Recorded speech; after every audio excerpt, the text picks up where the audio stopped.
Gandang araw po sa inyong lahat. Ang pag-aralan po natin, makikita natin sa 2 Corinthians chapter 5 verses 1 to 8. So may dalawang reality na itinuturo ang salita ng Diyos patungkol sa talatang ito o sa ating verses.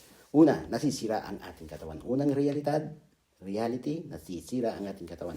Ayon sa verse 1, yung first part po niya, alam natin kapag nasira na ang toldang tinatahanan natin ngayon na tumutukoy sa ating katawang lupa. So, tinawag pong tolda itong ating katawan. Ano po? Pero ang sabi niya, nasisira po daw itong toldang ito o itong katawang ito. Yun ang unang reality na dapat po natin mapagtanto. Para hindi tayo nabibigla kapag nagkakasakit, namamatayan o tumatanda o nabubulok ang ating katawang panlupa. Darating po ang araw. So, mas alam nating paghandain even yung kamatayan, pagkakaroon ng sakit, when you know na ang katawang ito'y nasisira. We have to be ready sa panghihina o sa pagkasira ng ating katawan. So, ito po isang realidad ng buhay. Hindi lang po tayo nasisira. Ang sabi ng verse 2 at saka lulundag ako ng verse 4, dumaraing tayo habang tayo nasa katawang ito at labis na nanalik sa ating tahanang makalangit. Sa verse 4, ang sabi po niya, habang nakatira tayo sa toldang ito, naghihinagpis, dumaraing tayo. Ang sabi po niya sa verse 4, sa unang parte po nito. So again, pinapakita po sa atin at nire-reinforce po sa atin. Maghihinagpis tayo, dadaing tayo, iiyak tayo, mamamatay tayo, magkakasakit po tayo. Of course, we sometimes experience God healing sa ating mga buhay. But not all the time may healing na nangyayari. But again, hindi ibig sabihin na walang healing, hindi tayo sinusustain ng Panginoon. Well, actually, kung makikita po natin, buhay tayo hanggang ngayon, malakas tayo hanggang ngayon kahit marami na tayong nararamdaman sa ating pangangatawan. Kasi makikita natin doon yung sustenance power ng Panginoon sa ating mga buhay. Kaya pasalamat tayo every day of our life na nakakahinga tayo at buhay pa tayo, na ibig sabihin, nakakapaglingkod pa tayo sa ating Panginoon. Accept this reality. And at the same time, we contend dun sa healing ng Panginoon, dun sa restoration ng ating health. But, inevitable po yan. Lahat po tayo mamamatay, lahat po tayo masisira, lahat tayo masasaktan, lahat tayo maghinagpis, lahat tayo ay daraing according to the Word of God. But there is a good news, another reality po. Ang pangalawang reality po, meron po tayong katawang hindi nasisira. Ito yung sinasabi ng salita ng Diyos, tahanang gawa ng Diyos.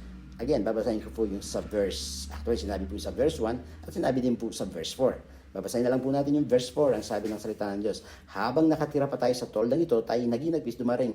Hindi dahil nais nating iwaksin katawang panlupa, kundi dahil nais nating mabisan ng katawang panlangit. So may heavenly bodies po tayo. Sa gayon, ang buhay ay may katapusan, mapapalitan ng buhay na walang hanggan. You see, ang pagkakasakit ay isang hakbang po para mapalapit tayo dun sa ating heavenly bodies. O ang kamatayan po ay siyang transition po natin upang magkaroon po tayo ng katawang hindi na nasisira at mabubuhay po tayo sa magpawalang hanggan ayon sa talatang ating nabasa. Kaya nga, ito yung realidad. Meron po tayong eternal life. May katawan po tayong hindi masisira na ang Diyos ang gumawa ng katawang ito, ang sabi ng salita ng Diyos. So, kaakibat nito, yung meron tayong katawang hindi nasisira, ibig sabihin, we will live in eternal.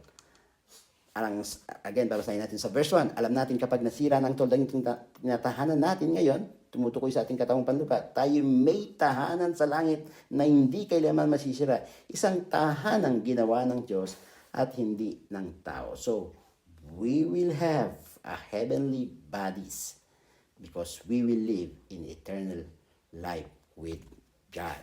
Amen. So, ano po yung may dudulot nito sa ating buhay? Ano pong inspirasyon na dapat magkaroon tayo? Ito po yung sinabi sa verse 6 and 8. Babasahin po sa inyo, napakagandang talata.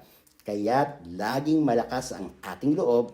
Tignan niyo po, kaya't laging malakas ang ating loob. Bakit? Dahil sa katotohanan, meron po tayong buhay na walang hanggan, may katawang tayong hindi nasisira. So knowing may katawang kang hindi nasisira, isang araw mabubuhay ka, magpawalang hanggan. Anumang nararamdaman, anumang mga bagay na nararanasan, sakit, hirap, hinagpis po ngayon, wala po ito kumpara sa ibibigay ng Diyos sa atin sa eternal life. Kaya sabi niya, kaya laging malakas ang ating loob, kahit alam nating habang tayo narito sa katawang lupa, hindi tayo makakapasok sa tahanang inanda ng Panginoon sapagkat namumuhay tayo sa batay sa pananampalataya sa Panginoon at hindi sa mga bagay na nakikita. Malakas nga ang loob. Again, sinabi po niya yun. Nating iwanan ng katawang ito, itong katawang panlupa na tinatahanan natin ngayon upang manirahan tayo sa piling ng Panginoon. Hindi lang manirahan tayo sa piling ng Panginoon, kundi bibigyan tayo ng heavenly bodies ng Panginoon. Kaya nga po, ito yung mag-i-inspired sa atin na kahit nakakaranas tayo ng iba't ibang uri ng pagsubok, kahirapan, hinagpis sa buhay, one day lahat ng ito'y mawawala. At pwede tayong maging courageous pa rin dahil sa katotohanan may buhay na walang hanggan tayo. At may buhay tayo na kailanman ay hindi na masisira, na hindi na mamamatay, na hindi na magkakasakit. Amen. Hallelujah. God bless you all po.